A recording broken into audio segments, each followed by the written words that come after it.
Hello বন্ধুরা, সকলকে good morning জানিয়ে রানাঘাটের ছোট্ট একটা গ্রাম থেকে আমি দীপিকা চলে এসেছি নতুন আরও একটি ব্লগ নিয়ে।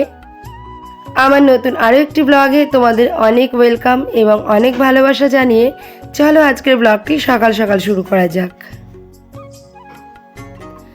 সকালবেলা মিস্ত্রি দাদারা কাজে চলে এসেছে আর এই সিঁড়ির ঘরের তলাটা না একদমই অন্ধকার, তো ছোট্ট একটা লাইট ধরিয়ে ওরা কাজ করছে, তাই দেখো ভিডিওটা কিন্তু একটু একটু অন্ধকার আসছে। আর এই দিকে দেখো আমাদের প্লাস্টারের কাজ কিন্তু প্রায় কমপ্লিটের দিকেই, আর দুদিন হলেই কাজ পুরো কমপ্লিট হয়ে যায়। আর নিচের আপ ঢালাইটা করে রেখেছে আর সিঁড়িটা প্লাস্টার করলেই কিন্তু আমাদের কাজ কমপ্লিট হয়ে যায়।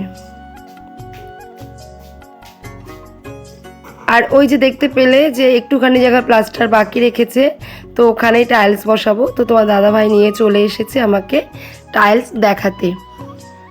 আসলে তোমার দাদাভাইকে আমি বলেছিলাম একা একাই চলে যেতে, কিন্তু ও বলছে না, কোন ডিজাইনটা তোমার পছন্দ হয় চলো দেখবে, একসাথেই দেখে একসাথেই কিনবো। তো এই জন্য তোমার দাদাভাইয়ের সাথে চলে এসেছিলাম টাইলস দেখতে। তো প্রথমেই চলে এসেছিলাম আমাদের রামনগর সন্ন্যাসী বাজার, মানে রানাঘাটেরই একটা গ্রাম। তো সেখানে সীমা এন্টারপ্রাইজে ওখানে একটা গোডাউনে আমাদের ঢোকানো হলো এবং এখানে অনেক ডিজাইনের টাইলস ছিল। তো এই টালিটা আমার ভীষণই পছন্দ হয়েছিল, মানে এটা আর কি একটা পছন্দের তালিকায় রেখে তারপর আর কি অন্যান্য মডেলগুলো দেখছিলাম। দেখার পর এই ডিজাইনটা তো আমার মানে একদমই চোখে ধরে গেছে, মানে যতগুলো ডিজাইন আমি এখানে দেখেছি সব থেকে এই ডিজাইনটাই কিন্তু আমার ভালো লাগছিল। আমি বারবার বারণ করা সত্ত্বেও কিন্তু তোমার দাদাভাই জোর করেই আমাকে এখানে নিয়ে এসেছে। আমি বলেছিলাম যে আমি দেখে কি করব, তুমি দেখো দেখে নিয়ে আসো। বলছে না চলো একসাথেই যাব, একসাথেই পছন্দ করব। তো সেই কারণেই আসা, এবং মানে ভ্যারাইটি কালেকশন, অনেক কালেকশানই ছিল এখানে। দুটো গোডাউনে ঘুরে দেখালো হলো। তারপর এখানে দেখছিলাম সেই তোমার নিচে বসাবো মার্বেল, সেই মার্বেল দেখছিলাম। ইনি হচ্ছেন কাকাবাবু আর এইটা হচ্ছেন এখানকার অফিস। তো এখানে দাঁড়িয়ে একটু ভিডিও করে নিয়েছিলাম। করে নেওয়ার পর এখানে তো কিছু কালেকশন দেখলাম, তেমন হিউজ কালেকশন দেখলাম না, ওই একটা কালেকশনে একটু পছন্দ হলো। তো তোমার দাদাভাই বললো চলো আরেকটা জায়গায় যাওয়া যাক। আর ওখানেই যাচ্ছিলাম, যেতে যেতে এত পরিমাণে বৃষ্টি নেমে গেছে। আর বলো তো কি, এখন তো বৃষ্টির কোনো ঠিক ঠিকানাই নেই, এই দেখছি রোদ, এই দেখছি বৃষ্টি। আর বৃষ্টি নামলে তো একদম মুষলধারে বৃষ্টি নেমে থাকে, থামার আর নামই করে না। তো অনেকক্ষণ একটা সাইকেলের গ্যারেজে বসেছিলাম, তারপরে দেখো ফাইনালি চলে এসেছি। এটাও রানাঘাটেরই অন্তর্গত বীরনগরে। এখানে হচ্ছে শিশির মার্বেল। তো এইটা তো একদম পুরো অনেকটা বড় এরিয়া জুড়ে, মানে এখানে পুরো সব কিছু পাইকারি বিক্রি হয় আর কি। তো এখানে এসেই দেখছিলাম, দেখে সব কিছু পছন্দ করলাম। রেঞ্জেও অনেকটা পর্দা পড়ে গেল। আর এখানকার যে হিউজ কালেকশান, মানে চোখ ফেরানো যাচ্ছিল না যে কোনটা ধুয়ে আমি কোনটা নেব। আর এদের ব্যবহার এবং এদের যে কালেকশানের কোয়ালিটি সব একদম মনোমুগ্ধকর। সব কিছুর মধ্যে একটা দুঃখ, ভীষণই দুঃখ, কারণ এত কিছু এত দেখার পরে এত ভালো লাগছিল কালেকশানগুলো দেখতে দেখতে, আমি যেই টাইলসটা নিয়েছিলাম বা আমি যেই জিনিসগুলো নিয়েছিলাম সেইটার ভিডিও করতে একদমই ভুলে গেছি। তবুও ফাঁকে ফুঁকে যেইটুকু ভিডিও করেছিলাম সেইটুকুও দেখছি পুরো ডাউনলোড ফেল হয়ে গেছে। মানে এতই কষ্ট লাগছে যে আমি কি জিনিসটা নিলাম সেটা আর তো দেখাতে পারলাম না। যাই হোক, বাড়িতে আনলে পরে দেখাবো।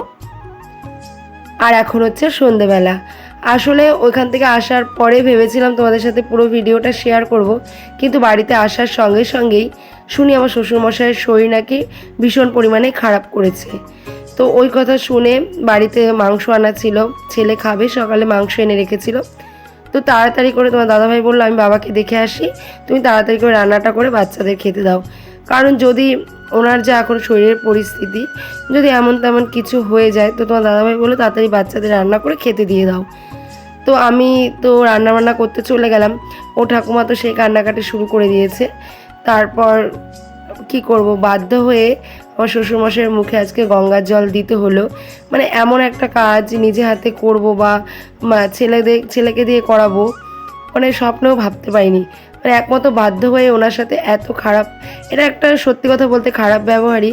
কারণ এই কাজটা করতে আমার ভীষণই কষ্ট হচ্ছিল এবং দুঃখ লাগছিল যে পৃথিবী থেকে মানুষ কিভাবে মানে চলে যায়, আর যে মানুষ একবার চলে যায় সে কিন্তু কখনোই ফিরে আসে না। তো আজকে হয়তো আমরা বুঝতে পারছি যে উনি আর পৃথিবীতে বেশি দিন থাকবেন না, বা বেশিক্ষণ এমনও হতে পারে বেশিক্ষণ থাকবেন না। সেই কথা ভেবেই কিন্তু আজকে আমরা সবাই মিলে এই কাজটা করছি। সেটাও কিন্তু ওনার ভালোর জন্যই করা হচ্ছে, তবুও কিন্তু মনটা যেন মানতেই চাইছে না যে সত্যি পৃথিবীতে মানুষগুলো কেনই বা আসে, কেনই বা চলে যায়, আর যে একবার যায় সে কিন্তু কখনোই ফিরে আসে না। তো যাই হোক, ওনারও একটা বয়স হয়েছে, আর আমরা পৃথিবীতে জন্মেছি, আমাদের মৃত্যু তো একদিন না একদিন হবেই। তো সবাইকে আমাদের পৃথিবী ছেড়ে যেতে হবে। তবু আমরা মনুষ্য সমাজে এবং মানুষগুলো জন্ম নিয়ে দুঃখ কষ্ট এগুলো তো থেকেই যায়। স্বজন হারানোর কষ্ট এটা কিন্তু সহজে ভোলা যায় না, না? আর স্বজন হারাচ্ছে, চোখের সামনে হারিয়ে যাচ্ছে, এই কষ্টটাও কিন্তু মেনে নেওয়া যায় না। তো যাই হোক, শ্বশুরমশাইকে দেখে দেখে একটু খাইয়ে টাইয়ে দিয়ে আসা হলো, এই জন্য আর পরে কোনো রকম ভিডিও করা হয়নি। কালকে আবার ডাক্তারের কাছে নিয়ে যেতে হবে। তো এখন রাত্রেবেলা বিছানা চাদরটা একটু চেঞ্জ করে দিলাম, কারণ ওই চাদরটা প্রচণ্ডই নোংরা হয়েছে। আর সবশেষে যাই কাজ করি না কেন, রাত্রেবেলা বিছানায় ঘুমানোটা কিন্তু একটা অন্যরকমের অনুভূতি বা শান্তি। তো সেখানে যদি বিছানাটা ভীষণই নোংরা থাকে তাহলে কিন্তু সবথেকে বড় অশান্তি। অনেক দিন ধরে এমনিতেও ভাবছি বিছানা চাদরটা চেঞ্জ করব, ঘরের কাজ চলছে দেখে খুব একটা বেশি পরিষ্কার করাও হচ্ছে না। যাই হোক, আর দুদিনের কাজ বাকি আছে, দেখা যাক কতদূর কি হয়। তবে বিছানা চাদরটা চেঞ্জ করলাম আর এখন বিছানা করে নিচ্ছি। ওই দেখতে পেলে তখন সন্ধ্যাবেলা টিফিন করলাম আমরা, চিড়ে ভাজা আর চা। তো ওটা খেতে খেতেই কিন্তু আমাদের রাত 9টা বেজে গেছিলো। কারোরই তেমনভাবে আর খিদে নেই।